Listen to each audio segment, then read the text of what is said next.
E aí, já pensou em ganhar muito dinheiro com um canal de corte igual esse daqui que você está assistindo? No primeiro link da descrição temos um aulão para você que quer começar um canal de cortes e faturar muito aqui na internet. Também teremos planilhas que irão te ajudar na hora de organizar a produção do seu canal. Tá esperando o quê? Itaú, eles compraram a XP em 2016, se eu não me engano.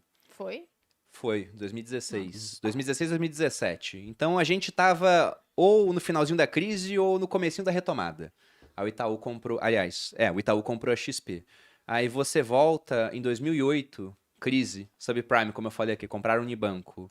E você olha agora, eles compraram a Avenue lá fora. Então eu fico pensando, na próxima crise, quem que eles vão comprar?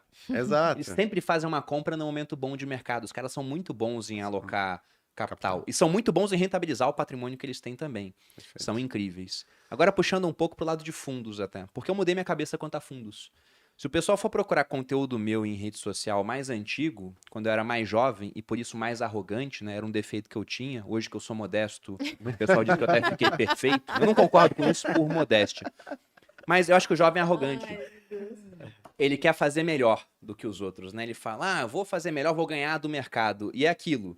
Aí o jovem que tem que trabalhar, aí que chega em casa para olhar o mercado durante 2 horas, depois, e olha muitas vezes aquilo que tá de graça, olha a primeira página do site que ele acompanha de economia e acha que aquilo vai fazer preço no dia seguinte, né? Esse cara quer ganhar de uma equipe de gestão ativa que tem 40 cabeças e eles têm 40 bilhões sob gestão, então conseguem pagar salários nababescos para atrair pessoas hiperinteligentes. Então depois, eu demorei para me dar conta disso, né? E eu devo isso ao Hayek, né, o economista austríaco, que diz, e eu repito sempre, que o conhecimento está disperso pela sociedade. Eu pensei, não é possível, né, que eu seja melhor do que esse tanto de gente. Provavelmente eles vão ser melhores do que eu, pelo menos em coisas específicas. Eu comecei a alocar mais em fundos. E aqui no Brasil tem fundos ativos muito bons. Tem fundos aí que você vê, poxa, isso aqui, para um investidor que quer ter menos trabalho na hora de investir, esse cara tem que acompanhar certas gestoras? Cara, eu acho que sim. Principalmente porque, pelos pontos que você colocou, tem fundo nesse primeiro semestre ganhando 40%. Com tudo caindo no mundo inteiro. Eu acho que o gestor, ele agrega alcance onde você não consegue chegar, operações estruturadas que você não tem como fazer sozinho, além de toda essa expertise de olhar o que está acontecendo e conseguir ter um palpite melhor sobre o que vai acontecer no futuro. E aí, obviamente, você tem que fazer um papel de escolher um bom fundo, porque tem fundo ruim, péssimo. E mesmo os gestores bons, às vezes, tropeçam em algum momento, né? Quantos fundos a gente tem hoje no Brasil? Mais de 5 mil. A gente tem uma das maiores indústrias de Nossa. fundos de investimento do mundo. Hoje. É, muita coisa que a gente... Não, mas é bem mais do que isso, né? É bem mais. Porque Olhei uma vez, acho que era mais de 16. É que você tem duplicata. Você tem um fundo que aí ele tem sim, 3, verdade. 4 espelhos. Acho que de verdade. estratégias únicas é um pouco menos. Mas o número eu não sei de cabeça. Mas diante de tanta oferta, a dúvida que surge mais cara, como que eu escolho? Que fundo eu escolho? Tem fundo de tipo diferente. É até uma questão importante de desmistificar, porque, poxa, é legal investir em fundos? Primeiro, fundo é um instrumento. O que importa também é a classe de ativo. Pô, você combinar bem um fundo de ações com um fundo de crédito, um fundo multimercado que ele vai ser meio que híbrido, vai navegar por todos os mercados.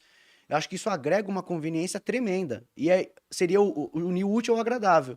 O útil porque você consegue resultados se você escolher bons fundos, resultados acima da média. E o agradável porque você faz isso sem muito esforço. Obviamente você remunera. E acho que a grande crítica que colocam sobre fundos de investimento é o quanto se paga. Sim. E tem fundos que a gente analisa e vê que o gestor fica com a maior parte da bolada mesmo. Agora, eu como investidor, o que eu vou me preocupar, eu não vou me preocupar se o gestor está ganhando dinheiro. Eu vou me preocupar se eu estou ganhando dinheiro também. Então, essa é a maior preocupação. E você tem como mensurar isso. Você tem como ver quanto dinheiro está ficando para gestor e quanto que está ficando na mão do cotista. Boa. Então, eu acho que o cerne da questão é saber escolher gestores com comprovação, que você consegue ter acesso, conversar, olhar o histórico dele, ver o quanto que esse cara consegue defender nas crises, ganhar em momentos oportunísticos, diversificar a carteira, se tem evasão de equipe, se essas cabeças brilhantes que ele reuniu continuam na gestora por um longo prazo. São todas coisas que eu olho na hora de recomendar um fundo. E fazendo esse trabalho profundo, dá para ganhar muito dinheiro com fundos. E eu acho que deveria ter pelo menos... Todo mundo poderia ter um ou outro fundo em alguma fatia onde você não quer se aventurar demais. Poxa, você gosta de escolher suas próprias ações. Mas, de repente, você não sabe muito fazer market time, navegar, ir para exterior. Poxa, uma fatia de fundos multimercados talvez caiba bem também. Mesmo que você goste de, na parte das ações, comprar seus próprios ativos. Então, isso é um pouco da... Inclusive, é um pouco do que eu vou passar nesse curso que eu aproveitei fazer um jabá rápido, falar do dia 22 ao 25, que é a campanha onde eu vou mostrar um pouco mais do meu trabalho. O que são os fundos, como eles podem performar, qual o benefício, vantagem e desvantagem. E é um pouco do que eu vou tentar passar lá no final do mês. Tem até um outro motivo para eu estar gostando mais de fundos hoje. O primeiro desses foi essa questão de que eu não sou o cara mais brilhante na hora de alocar dinheiro. Eu posso ser bom, mas com certeza um cara que olha para o mercado 24 horas por dia, tem 40 cabeças abaixo dele, né, também fazendo a mesma coisa, vai ter vantagem no final sobre a minha pessoa que olha o mercado com menos tempo, porque eu tenho que trabalhar aqui também. E o outro ponto é justamente pensando em alocação de recursos escassos. Meu recurso mais escasso hoje é o tempo. E se eu uso meu tempo para fazer atividade A, eu não uso para fazer atividade B. Se eu uso meu tempo para ficar pesquisando mais sobre alguma empresa específica, é menos tempo que eu tenho, embora isso faça parte até da minha profissão como educador financeiro, para focar aqui no Grupo Primo. E por mais que eu possa comprar um Banco do Brasil super descontado, né, eu acho muito difícil que o Banco do Brasil venha me dar mais retorno do que o Grupo Primo ao longo do tempo. Então, hoje eu tenho essa tendência de querer alocar mais em fundos. Por exemplo, previdência é uma coisa que eu tenho, a Malu tem já há bastante tempo, e esse ano eu vou fazer uma outra previdência. Na verdade, eu vou resgatar uma antiga, porque quando era militar eu tinha um PGBL. Aí deixei de ser militar, deixei de pagar 27,5% de imposto. Aí a gente criou um VGBL. Só que agora, aqui no Grupo Primo, eu tenho, né, a minha parte de salário e pago 27,5% novamente. Aí vale a pena ter o PGBL. E aí a gente está nesse movimento de querer deixar, não toda a carteira, uma parte dela, na mão de gestores. E a outra na nossa mão, porque eu gosto de ter um pouquinho do controle também mais à frente, né? E eu acho até que essa é uma dificuldade que a gente deveria discutir aqui.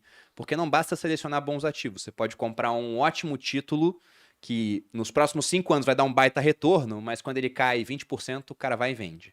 Você pode comprar um Banco do Brasil descontado, ou pode comprar bancos, mas alguma coisa acontece, ele cai 10, o cara vai e vende. Você pode achar o fundo do Peter Lynch brasileiro. Que é o caso famoso do Magellan, do Peter Pois Peter é, Lynch. o Peter Lynch é um gestor lendário. Se você desse para o cara em 77 $100 mil, em 90, 13 anos depois ele te entregaria 2,8, mais ou menos. Aí todo mundo fala, meu Deus, né? Vou assinar a série do Arraiz para ele me apresentar o Peter Lynch brasileiro. Só que a maior parte dos cotistas do fundo do Peter Lynch não ganhou dinheiro. Eles perderam. Porque ele saiu antes. Eles entravam no fundo quando o Ansiosos. Peter Lynch estava na capa do jornal, de bracinho cruzado. Aí ele caía. Aí o fundo caiu, o cara ia embora falando que o Peter Lynch tinha perdido a mão. Sendo que não, né? Foi um momento bom de mercado, foi um momento ruim, depois veio outro momento bom. Quem esperou os 13 anos ganhou muito dinheiro. Quem ficou pelo caminho não ganhou. Quais vocês acham que tem que ser os macetes psicológicos, digamos assim, para que o investidor, depois de ter feito o trabalho de alocar bem o seu dinheiro, ele ganhe dinheiro no longo prazo, ele não fique pelo caminho? Tá. Antes, só para complementar a parte de fundos, eu acho que fundos não são bons só porque você delega isso, você economiza tempo e talvez você torne a sua vida financeira mais eficiente.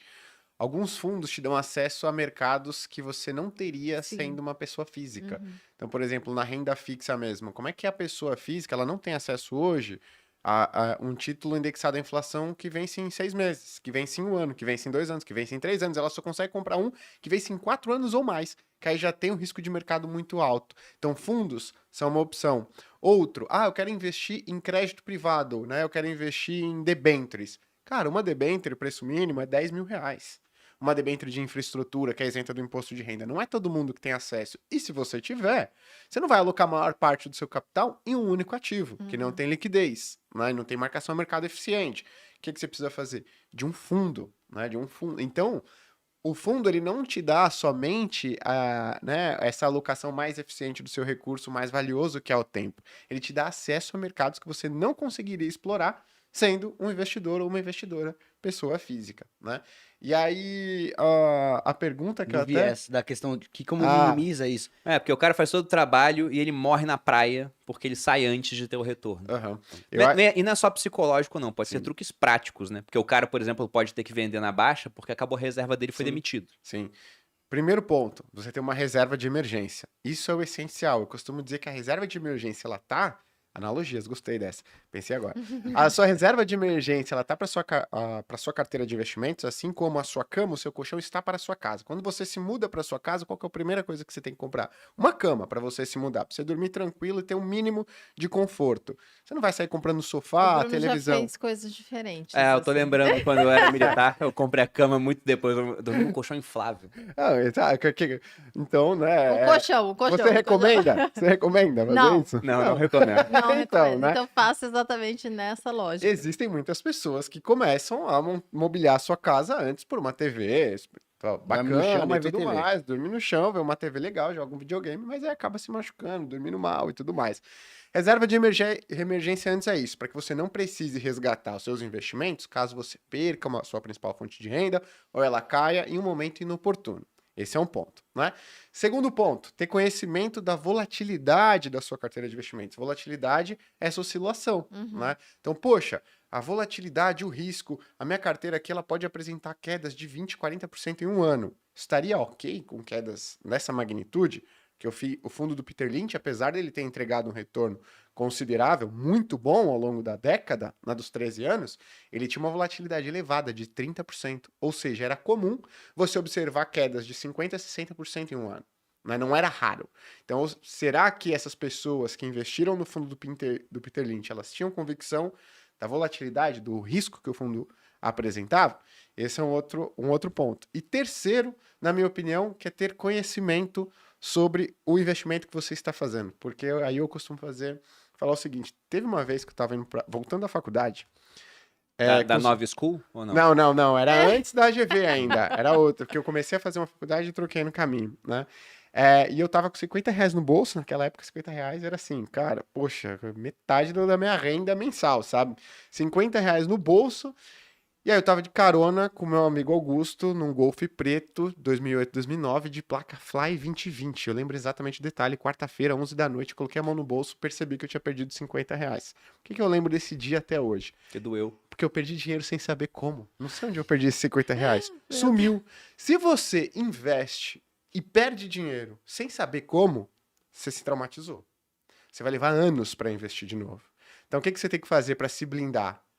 Entender onde você está colocando o seu dinheiro. Então, vou investir em renda fixa, deixa eu entender o básico do como é que funciona o mundo da renda fixa, entender um pós-fixado, um pré-fixado, um indexado à inflação, ou se eu não quiser entender, invisto num fundo, mas eu preciso entender o que o fundo faz com aquele dinheiro.